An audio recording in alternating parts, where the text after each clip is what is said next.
seed. They will take on the Bills, as we just mentioned, in the first round. All right, so bring the guys back. We talked about the NFC, and everyone likes where the Packers are right now. And the Chiefs, quite frankly, have looked like the best team all season long. That's why they're number one seed in the AFC. That was already locked up before they got here. But, Tim, this Bills squad right now, I'm not sure anybody wants to see them at any point in the playoffs. You got that right. Listen, this was like, hey, we're going to play you for a little bit in this game, maybe not the whole thing. We'll see how it goes. And you saw what Josh Allen did even in that environment. And then you think about, boy, and they're going to score on special teams. They are dangerous, and in large part because the quarterback is just that physically talented. Just plain and simple, he's that good. He's that gifted, the ability to just take a game over. So they can score with you. They're going to play good defense. They're unique offensively because they do want to spread you out and create opportunities for Stephon Diggs. So, yeah, I think there's an element of the fact, and rightfully so, that we have talked so much about the Kansas City Chiefs. But in doing that, we've maybe allowed this Bills team to fly a little bit under the radar because I think they can go toe-to-toe with anybody. Rob, how do you see it? Tim, I agree with you. Yeah, Tim, I agree with you. When you watch Buffalo the last couple weeks, they tried to go out there and show the world what they were when they played the Patriots. They didn't let their foot off the gas. They wanted to show everyone on national television that they are the real deal.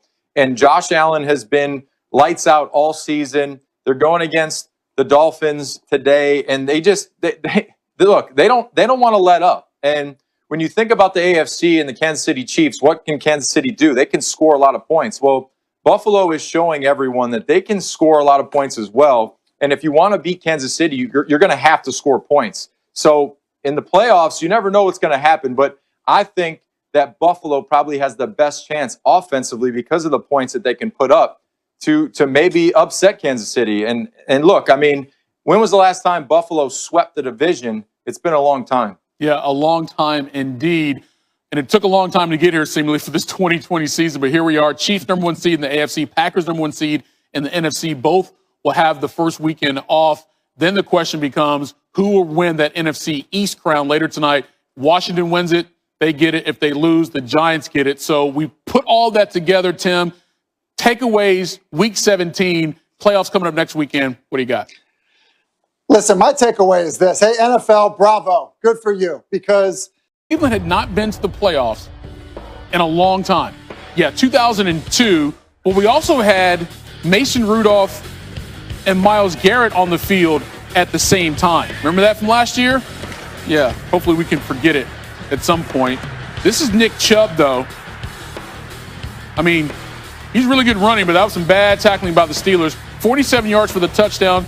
Becomes the first Browns player to rush for a touchdown of 40 or more yards against the Steelers since Jim Brown, Hall of Famer, 1958. They led it 10-9 at the break. Start of the fourth quarter, they're up 17-9. Jarvis Landry makes it 24-9. Ensuing Steelers possession, Rudolph, Chase Claypool. That's a touchdown, so it's just 24-16 at this point. Steelers get the ball back. 3 minutes to go. Rudolph, Deontay Johnson, he's open. He's inside the 10. Minute 27 to go. 3rd and goal. Rudolph, Juju Smith-Schuster. Steelers unable to convert the two-point conversion, though, so it's still 24-22. Browns, 3rd and 1. After recovering the onside kick, they need a first down, and Baker Mayfield gets it. He's hyped because he knows what it means. Browns hang on to win it, and Baker, give him credit. He did what he said he was going to do when he got drafted. Help lead the Browns back to the playoffs. It's a moment I'll definitely never forget. First, I'll start by saying that, the cliche thing, but I truly do mean this, and everybody in our locker room does mean it. We're not satisfied. We expected to be here. We've worked extremely hard to get here, and we're excited to have the chance to be in the playoffs. But the feeling of walking off the field, the energy in the stadium. They're playing Cleveland Rocks. There's an old school video going on, and I can look up and see old school highlights.